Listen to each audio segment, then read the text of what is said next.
Welcome to In Conversation with Inside Perspective, the podcast with exceptional leaders talking about everyday leadership experiences. Let's jump in.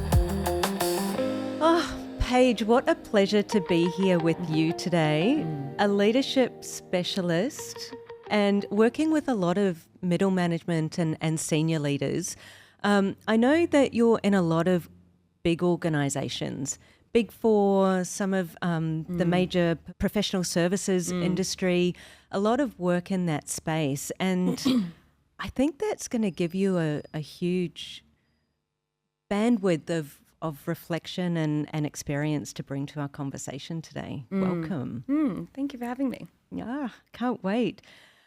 I also know that you've got this incredible interest in something that we're going to talk about today, and it's this relationship that we have with our attention, and in particular our phones. So really, really excited to get to that when the conversation comes around to that. Yeah, me too.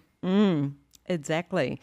So before we go there though, I know that you spend a lot of time in these organizations and you're working with leaders in a lot of different contexts.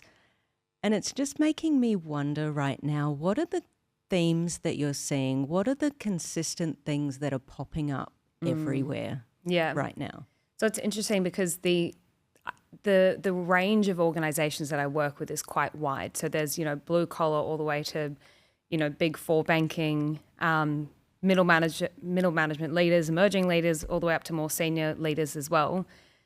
And something I often tell leaders when I'm coaching them or running these programs is how normal their problems are. Everyone thinks that, I really struggle with delegation or making space to think more strategically, or I struggle with having hard conversations. And I'm always telling them, these are the most normal, common challenges that everyone is experiencing.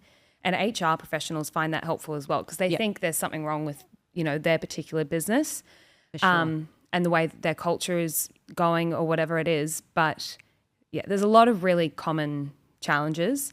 There's a lot of challenges that have existed for a long time and will persist.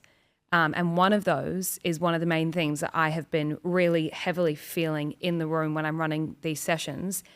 One of them is I don't have any time. I don't have time to actually do my job, my BAU. I don't have time to lead my team because I'm just putting out fires left, right, and center. And that's why I think the whole piece that we want to talk about as well around attention is so important, is because if you don't have mental capacity or even the time to do something, you cannot lead strategically or do any of those things. But there's a lot of things you can do to get better at that. But the second one is difficult conversations. And that's like a classic. Consultants have been running training on how to have difficult conversations forever, but it's really prevalent at the moment. And I'm noticing leaders really, it's sitting quite heavy with them and they're really stressed by it. So whenever I'm in the room with these leaders, I'm thinking, how can I relieve your stress and take some of the pressure off? And I think the reason why people are really struggling with difficult conversations more than ever now is because we've had this influx of psychological safety. We have to make sure that everyone feels psychologically safe and well-being, and we understand that people have, outside of work responsibilities and pressures. You have to be really cognizant of that as a leader, and it's turned into this narrative of you can't hold people to account to do their job because we have to be so aware of the psychological safety. But and to add on to that, there's this new psychosocial legislation that says the organization is now legally responsible for making sure that people aren't under psychological stress as well as all the physical stuff. Can we just take a moment while we're talking about that to maybe just explain really top level, if we've got any international listeners, they may not actually understand what this legislation is. So can we just really top line, what is this and what is that responsibility for leaders? So Australia has introduced this new regulation that says usually you have organisations are responsible for the workplace health and safety, which is more like physical safety. But now the legislation is you are also responsible for the psychological safety, essentially. So leaders are now responsible for that as well. If they didn't have enough going on to manage, there's now a legal obligation to make sure of this. And that is, I mean, I could go into the details of the legal stuff, but it's not that interesting. But what I do know is I attended a big breakfast on this recently, on the legislation, and how do we as an organization wrap our heads around what we need to do. And again, this is the HR sort of people that you could just feel the stress in the room. Right. They just wanted, to know, how do I protect us? And so with that added pressure on the organization and on leaders, what leaders are fearing is basically bullying cases being put against them. So what we forget, though, that psychological safety is critical to team performance. It's the foundation of relationships, basically, and of team performance. But what we forget is that Amy Edmondson, who, coined the term and all that on psychological safety, she talks about balancing it with accountability. So how do I make sure that people feel safe to speak up, to ask left of field questions, to make mistakes, all those things that are critical for performance, but also feel like I can hold them to account to do their job. So something that leaders will often ask me is, I've got a team member who's going through something personally. It's going to last, it's been going on for years now, and they're just not really doing much. And I don't know how to ask them to do their job whilst they're managing all of that stuff. Right. So there is a way, and to balance accountability and psychological safety. And this is not just for instances where someone's got something serious going on. It's just for everyday manager and direct report relationships. Yep. And it's this idea that we call holding the adult line. And this is the thing that I've been introducing in these sessions, where I'm watching leaders get that sense of relief, like, oh, okay. And I just love seeing it. So it actually technically is termed transactional analysis, which is not the way we talk about it, because that sounds way too like psychobabble. But should I just... Yeah, tell us more about how it comes about in action. Rather than the theory of it, let's what happens when you see it happening with these leaders and their teams. Yeah, okay. So the idea with holding the adult line is we can either be at work an adult, and this is not just leaders, but everyone. Yep. We can feel like we're in this place of being an adult, which obviously we all strive to do that. The alternative, though, that we sometimes find ourselves in is being more of a parent. And particularly this comes up for leaders. So we often can, unknowingly be treating people as if we're the parent and therefore they're the child. Got it. So I'll give some examples in a second of what this can actually look like. But what happens here basically is that, and the way this works in terms of the dynamics, is that leaders can inadvertently treat people, or people in general can do this, but let's just stay on the topic of leaders. We can inadvertently treat people as in more of a childlike way because we parent them, and there are two different ways that we can parent people, and we can either be the nurturing parent.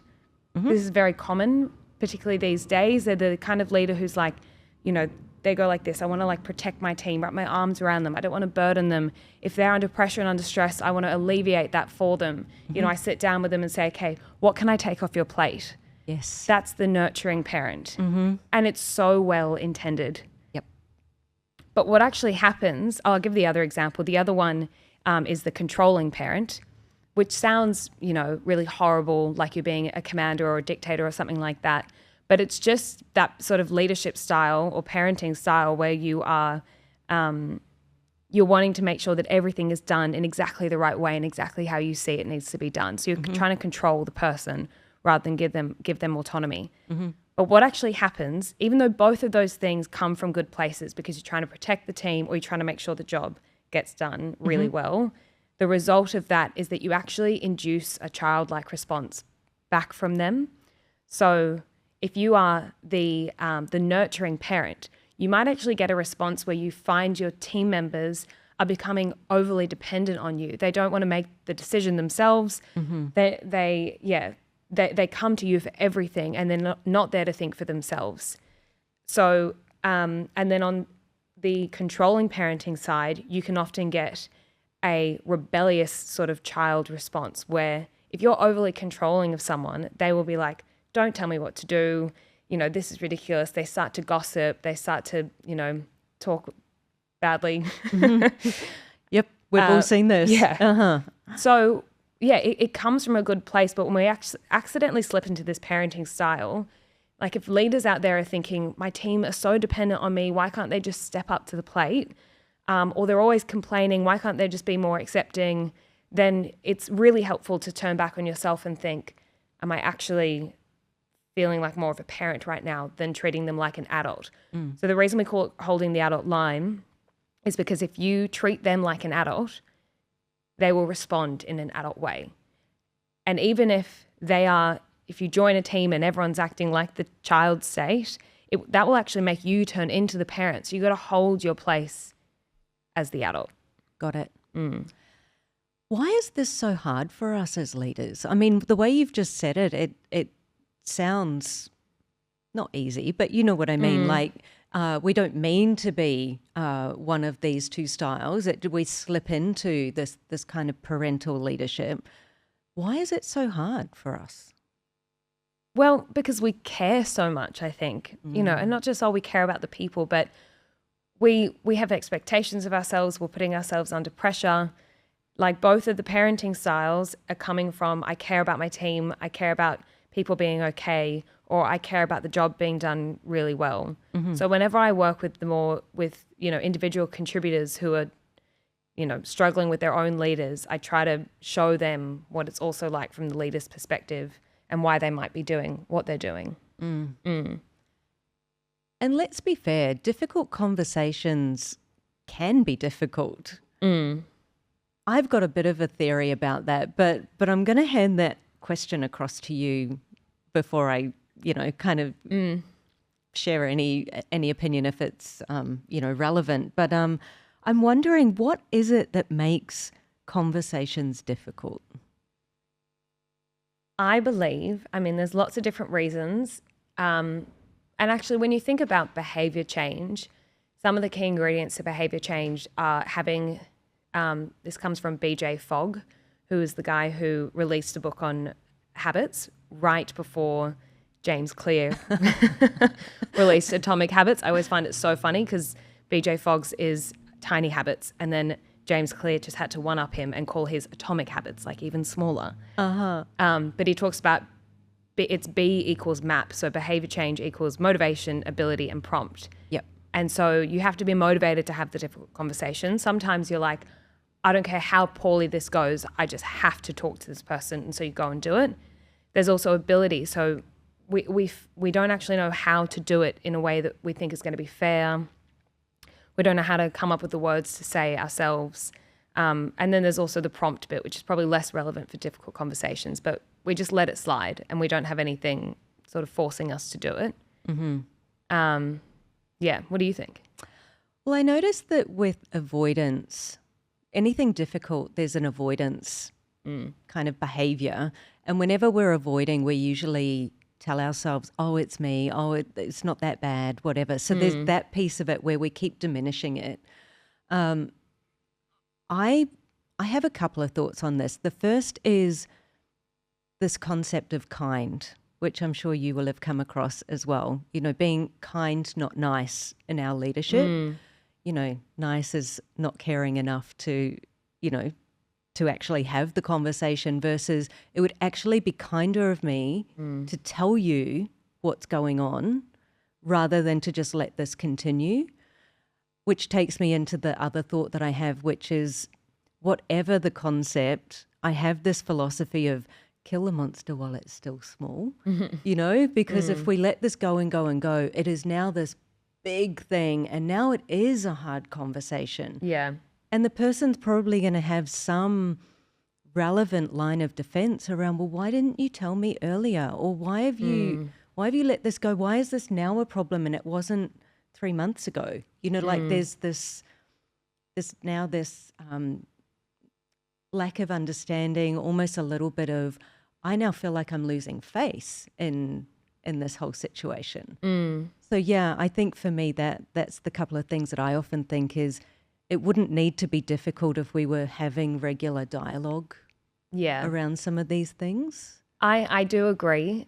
And I also have to say that, like, no matter how much people believe that and agree with you, they still get to the time to do the conversation and they're like, this is so hard, either because it's scary or it's sort of like, well, they should, I've worked with some coaching clients who are like, well, they should just know, I shouldn't have to tell them this.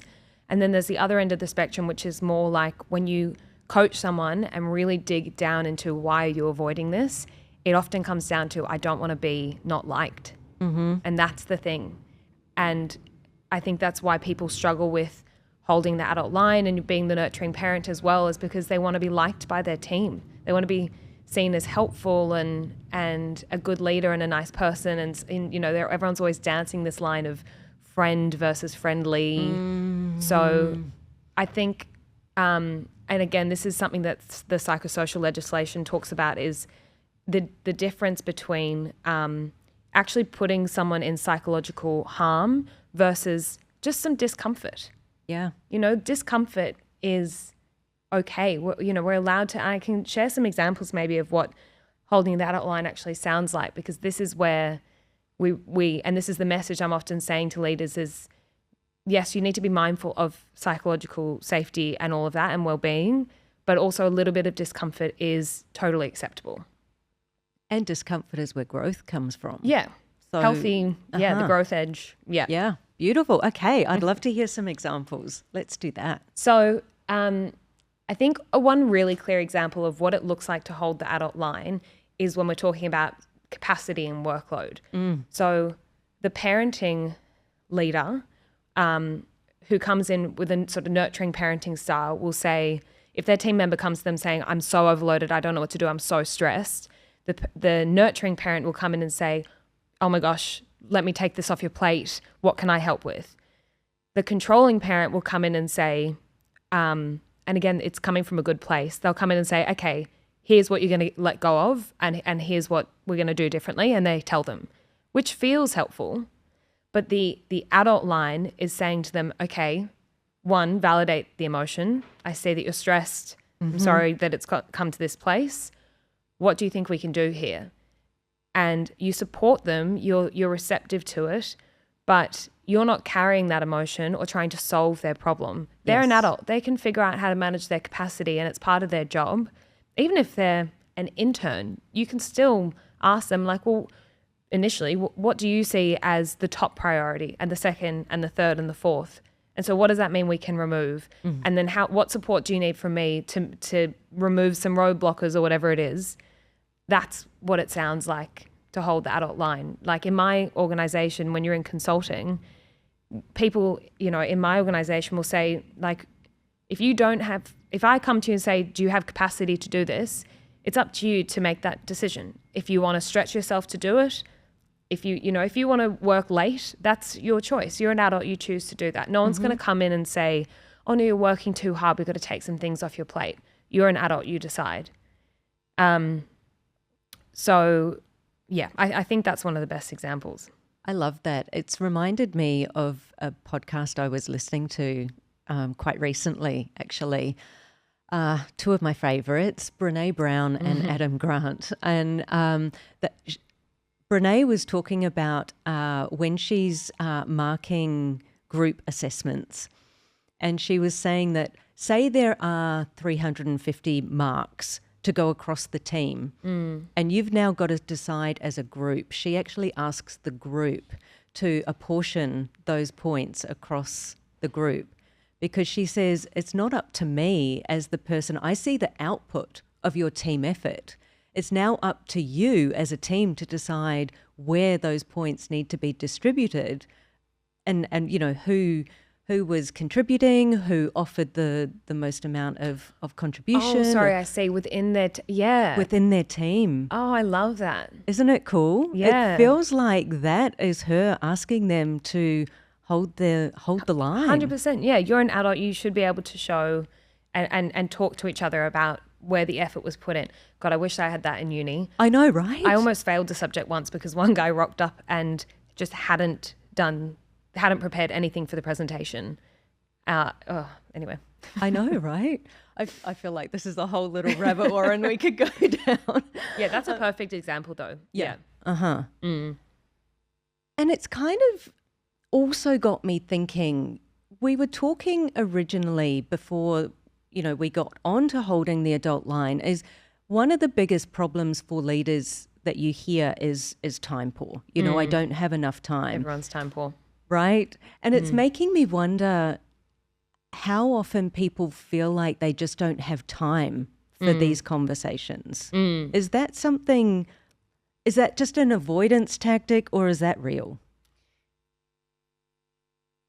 I'm going to say this sentence that everybody in my industry always says, which is both and. Yeah, I know people are stretched. It's just the way of the modern world. We are all stretched. There are some organisations out there where people genuinely are more than others. Yep. Particularly, when you're on a shift or day traders and things like, or doctors, So there's definitely the element that we don't have a lot of time. There's also the element that we're probably avoiding it. And I've now forgotten your original question. What was it? No, I think you've answered it. Okay. Yeah, absolutely. The other question that I have about that is, do you see a difference across the levels of leadership? Because we were talking about emerging and less experience versus more experience.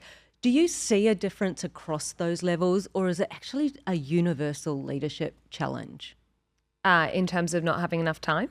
Enough time to have difficult conversations. It's definitely universal, but what we do see, and this is very across industries, is that the people who are at that more senior leader but not quite exec level, and no offense to any of the executives out there, but they're actually better equipped to do this, because I often say this again, when you have senior leaders who are complaining about the exec teams and whatnot, I remind them that they grew up in a very different world. Yep. Where it was more of the controlling parent. There was a boss who told you what to do. And they didn't have the leadership programs that we have now, or the psychological terms that are so common knowledge now. Even something like being defensive comes from psychology. Yes. So I think the actual more junior that you get, the better equipped people are to have these difficult conversations. Even language like saying, "I'm noticing that you are frustrated," is very Brene Brown. 100%. And so emerging leaders might be better at saying that than others.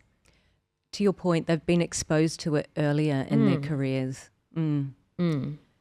Which kind of brings me to another thought, which is, we live in a world where there is just so many things craving our attention, so many things distracting our attention.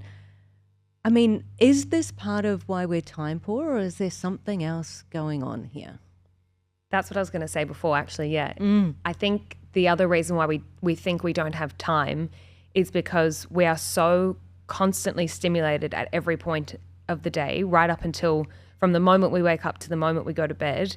So we think we don't have any time, but it's because we're just constantly being distracted. I wish I could remember the stats, but Microsoft came out with their latest stats at the start of this year based on actually monitoring people's use of Office 365, and it was saying, you're distracted every 2 minutes of the day with a notification, which honestly could even be an underestimate. And it's it was something like however many hundreds of times a day. Like, we just are constantly being pulled, but we don't create space for ourselves to actually focus on things.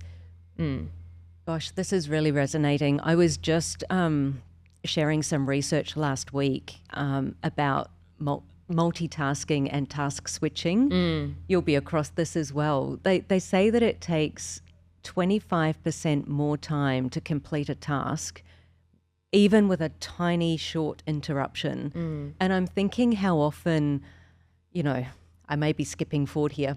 I've got my phone right next to me. I'm working away. I may not even stop, but I just notice that it's, it lit up, that there's a notification.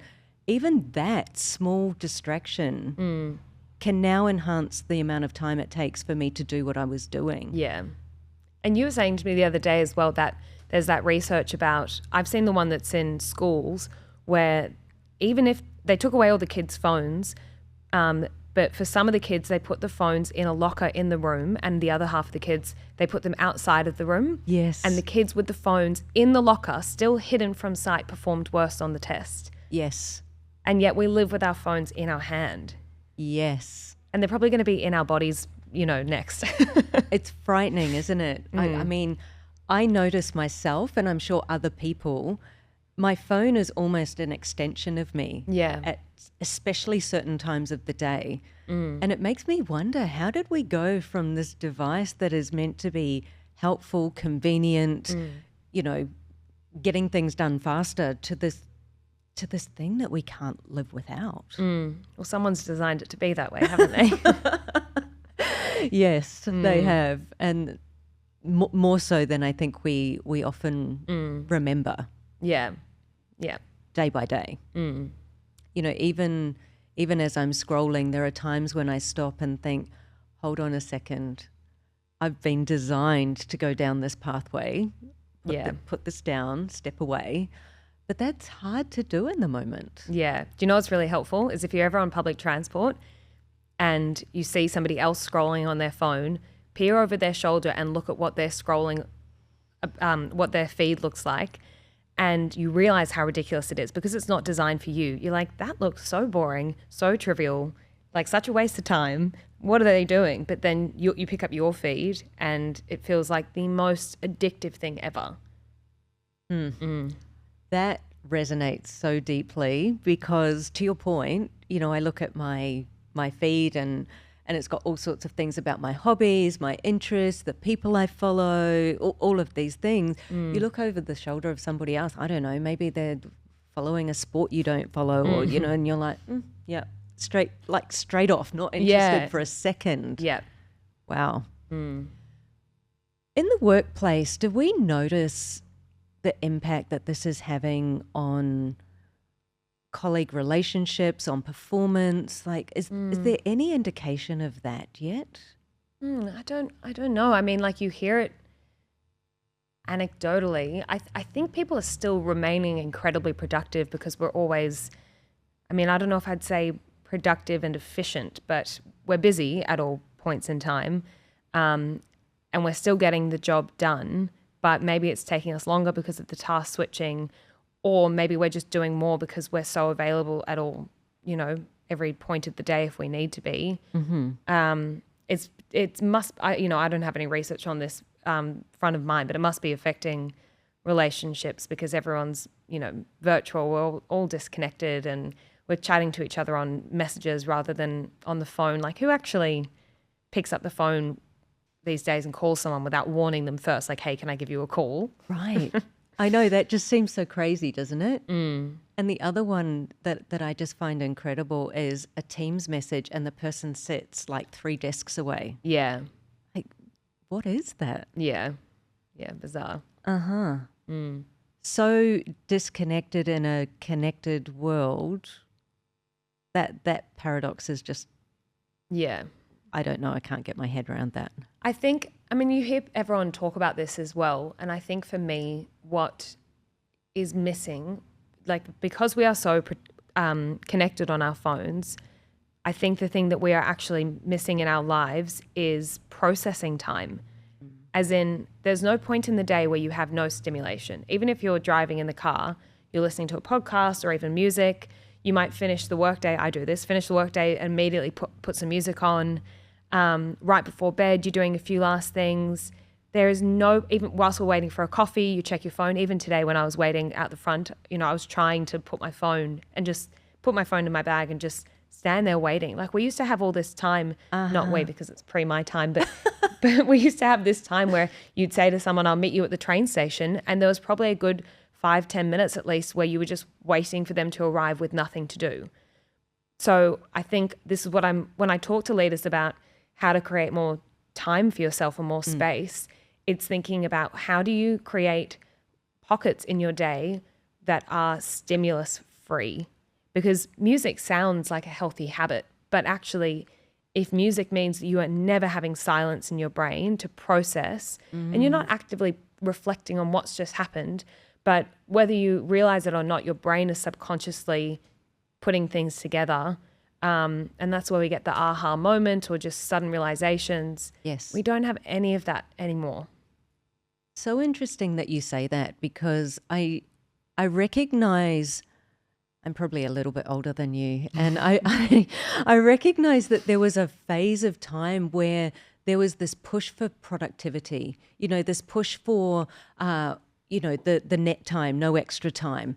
How do I do this while I'm walking? How do I do that while I'm running? How do I do that while I'm driving? How do I do that while I'm doing the housework? Like, how do I start doing all of these multitasking, which actually, how do we start doing less and doing more of what's important? Yeah. Have you read Cal Newport's work on slow productivity? No. He's got a lot of books on like digital minimalism, deep work, slow productivity. One of the things he talks about is being single task oriented, which, like, why is that revolutionary? But it is for us. It's speaking to my heart. I know, because we're always doing, two things at once. We're always trying to think, even in virtual meetings, we're knocking a few emails out whilst we do that. When was the last time you sat in an hour-long meeting and you just sat there with your hands on your lap the whole time? Or didn't even check your phone? Like, how many times in an hour meeting would we check our phone? No one's trying to contact you. No, exactly, right? This is really important, this topic, and it leads us into something even more important, because this passion for you has now become a business. It's something you now want to help other people to get better at. Yeah. I am really keen for you to tell us more about your business. Thank you. Yeah, it's funny. I don't really think about it like a business. I just think about it as in, like, how can I help people overcome this? And I'm not the master of this by any means, but I think you're pretty good at it. Well, I was, telling you that I went to this beautiful sauna session, like an not outdoor, but one of those sort of trailer sauna sessions that a friend of mine has in Sydney. And we did a bit of a book club on Stolen Focus by Johann Hari, which is about reclaiming your attention. And everyone was sharing their phone habits. And I was thinking, wow, I thought I was bad. Like, what? We're just, and I used to be way worse. But everyone was sharing, how often they're on their phones and how addicted they are and how much they hated it, how much they wanted to get off it, and all these things that they had tried to do that haven't worked. Interesting. And then I walked away thinking, this is actually my job. My job is behavior change. I know how to use the James Clear habit stuff and the psychology methods as well to help people actually change their behavior without just relying on willpower, but putting in all the other mechanisms in place. And I've always been very passionate about trying to get off my phone and being single task oriented. Often think about moving to the country and then realize that's unrealistic. So how do I just live a more present, connected life in the city? And so I walked away from that sauna thinking I should just try and help, because I gave a few tips in the sauna in the session, and people were like, "Oh, that might actually work." Cool.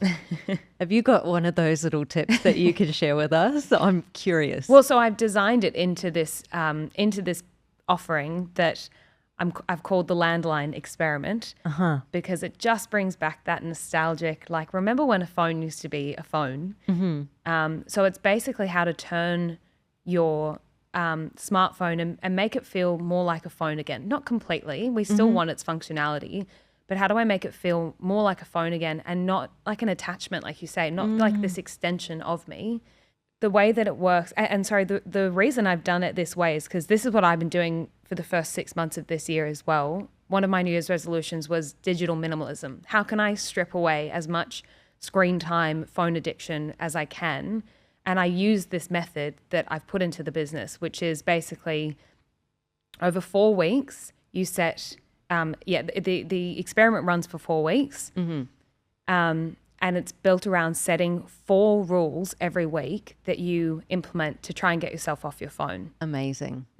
But you use the habit formation techniques. It's not like, oh, I'm going to delete Instagram this week. Yeah. It's small, it's attractive. You're putting barriers in place to make it harder for you to use your phone. Mm-hmm. But I've also designed it in the way that is what I would love to experience, because what I don't like, and this is not that it's doing a bad job, but a lot of the offerings out there for helping you get off your phone are built into your phone. Yes. So they're screen time limiting apps on your phone, that is still effective. Or things like the brick, which has also been really helpful for people, where you tap your phone and it locks down your apps until you tap the brick again. So really helpful if you're leaving the house. Mm-hmm. And that's some of the things people at the sauna were saying were really helpful. But, then they get home and they're still scrolling for hours on end. Mm-hmm. Mm-hmm. So the way that I've designed this is a bit more pen and paper, a bit more nostalgic. And so what happens is you receive an actual A4 envelope in the mail. So cool. Mm-hmm. So old school.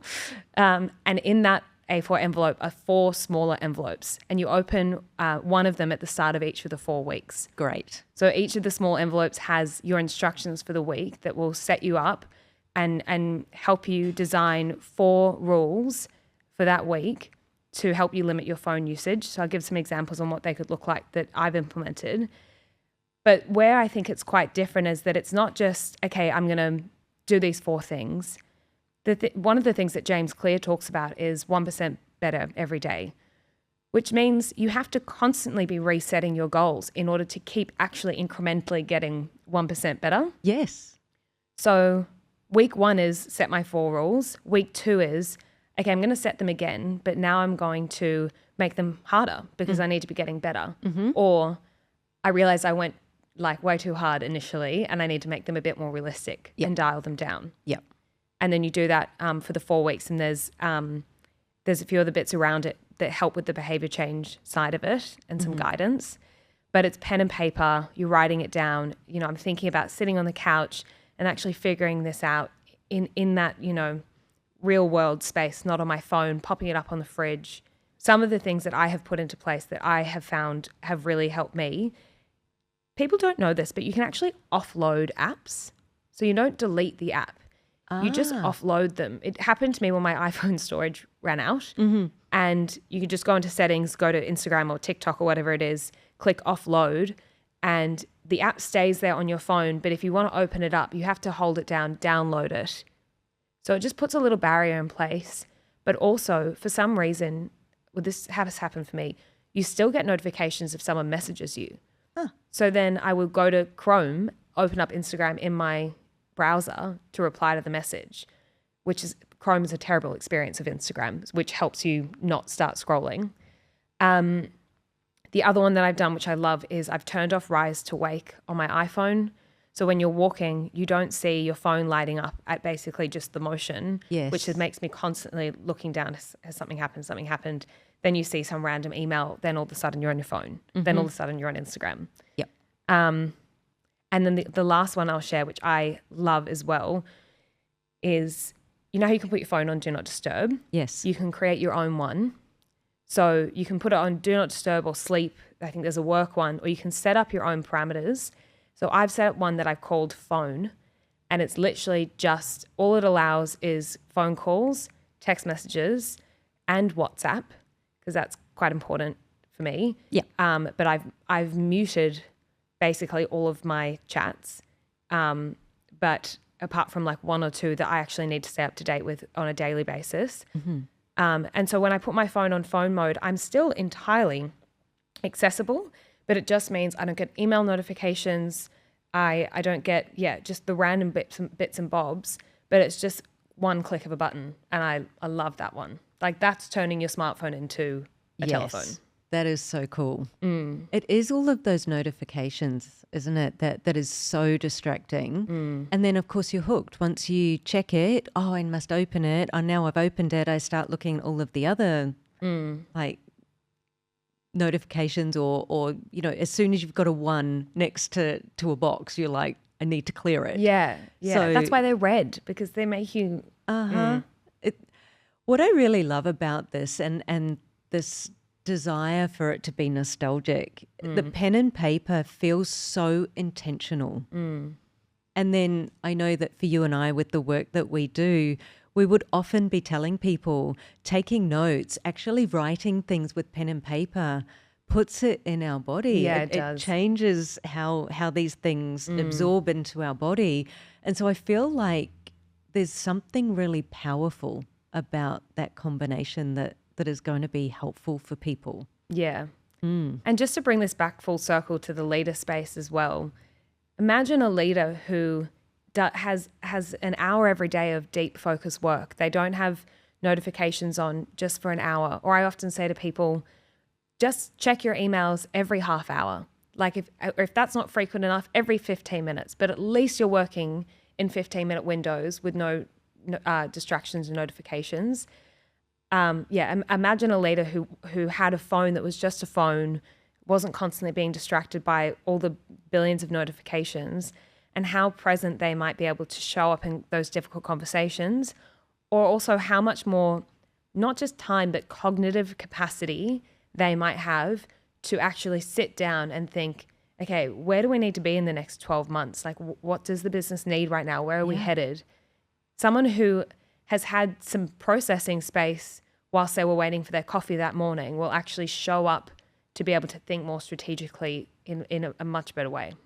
I completely agree. You know, I can't imagine when you put on top of what you've just described, even if I do that with my phone, I've still got, unless I've turned them off, and I would highly recommend this too, all of the notifications of Teams messages, emails that just keep constantly popping up on your screen. So it would make a huge difference to have that. I mean, for most of us, I know there are some roles where this would not be true. For most of us to not be contactable for 15 minutes, half an hour at a time, you know, nothing dire is going to happen if we return the phone call or the text message or the email in 20 minutes. 20 minutes. Doesn't have to be 3 hours. People then jump straight to, I'm going to block out half a day to just focus. Bring it back. Just do half an hour. It's a great example of I made the leap too big. Let's pull it back, which actually segues beautifully into a thought I have. There will be people out there listening to this going, this is an awesome idea. Oh, but I actually quite like being attached to my phone. Like, I know that sounds ludicrous to you and I, but there will be people who 100%. genuinely, it makes them feel connected or valued or like, you know, I don't know. There will be some reason that it's attractive to them. What do you say to that person who can't yet see the value in detaching a little? I think what I hear people often say is more that they're like, I need it. It's not that, like, I'd like to be on it a little less, but I actually need this. And then they give very valid reasons. And part of the Landline Experiment is in that first letter is doing a bit of an audit to think about how do I use my phone currently versus how do I want to use it? Nice. And being more intentional about it. But yeah, people, and this again was one of the things that I've been working on the last couple of months that has really changed things for me, is I tell myself I need it for these reasons. Like, I need it because I keep up to date with the news on Instagram. Like, that's one of the ways that I stay informed. I don't know what other examples I can think of right now, but there's things like that where you're like, oh, you know, I need to stay up to date with my friends. So yes, all those things can be true, but also, is social media the only way for you to achieve those outcomes? So I think it's extrapolating, what is it that I need here? I need to be up to date with the news. I want to be up to date with my friends, or with the trends, or, you know, I need to do this for my business. Okay, if those are the needs, what other methods could you come up with to achieve those outcomes? So I've subscribed to the newsletter for the my news podcast, or listen to the podcast as well. I actually created a separate Instagram account where I only follow my immediate friends and family and maybe a few sort of wellness pages. And if I'm like, I want to stay up to date, I just check the Instagram stories and posts of that. And I don't need to keep up to date with, no offense to my other friends on Instagram, but I don't need to stay up to date with the other 1,000 people. Correct. Just the core group.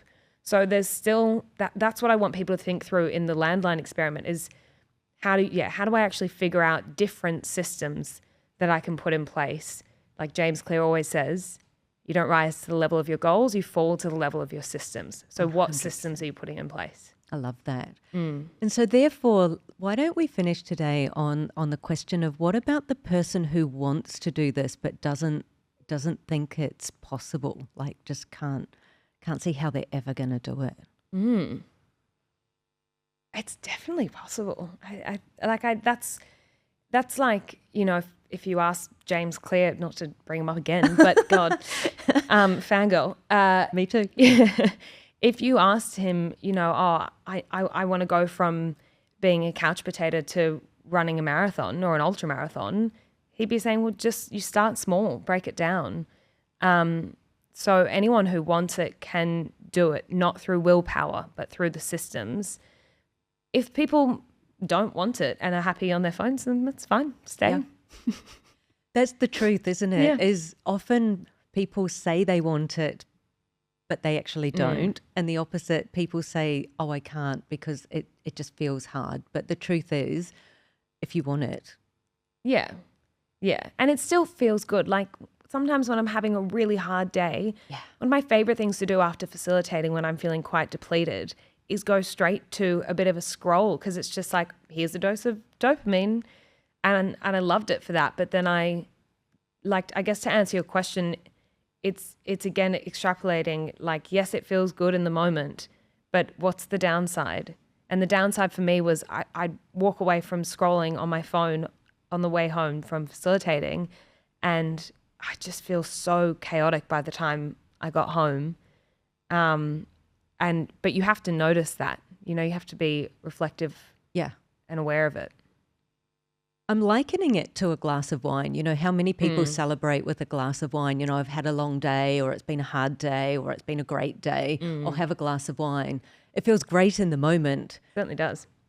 And then, by the way, I'm not saying I don't drink wine, but it's not always the form of celebration or the form of release that is actually what we needed in that moment. Yeah. You know? Yeah. That's actually a perfect analogy. Like my parents growing up, I've always been so proud of the way that they've taught me and my family how to drink alcohol, because they didn't, a lot of parents will be like, no drinking, none of that, blah, blah, blah, blah. But my parents didn't do that. They actually allowed us to drink from the appropriate age, of course, but they showed us how to consume alcohol. So I never had those young nights where I got too drunk. I went to parties with red wine as an 18-year-old. And I think it's the same for your phones. Like we have to show ourselves and show people around us how to use the phones wisely. It's not about getting one of those, the dumb phones where you get a Nokia flip phone. Sure. It's just learning to use your phone like you responsibly drink alcohol. Responsibly use your phone. I can't help feeling like we get back to hold the line, right? Yeah. With ourselves around our Treat phone. myself like an adult. Right? I get to make a decision. Is this the right decision today, or do I need to make a better decision for myself? Yeah. That was never the intention of our conversation, but it just feels so clear to me right now. These three things, like they're all the same conversation. They're all linked to each other. Yeah. Wow. I have enjoyed this conversation so much today, Paige. What really has stood out for me today is just this ability to choose. Like we have choices every day. And, you know, that is really what I'm taking away is, am I making adult choices when I need to? And so before we wrap up today, if anybody is looking to find you and the Landline Experiment even, I apologize, the Landline Experiment, where do they find you? I guess I can give you a link to the website. Would be a great place to go. You can That would be amazing. Yeah, pop in your details and register. And we can pop them in, the comments of the podcast as well. So. I'm intentionally not having an Instagram for it because that feels that. counterproductive. I love that. Fantastic. Well, Paige, thank you. It has been an absolute pleasure to have you here to have this very important conversation. You know, I don't think we're talking about it enough. Yeah. So thank you. I appreciate you. Thanks for having me. Awesome.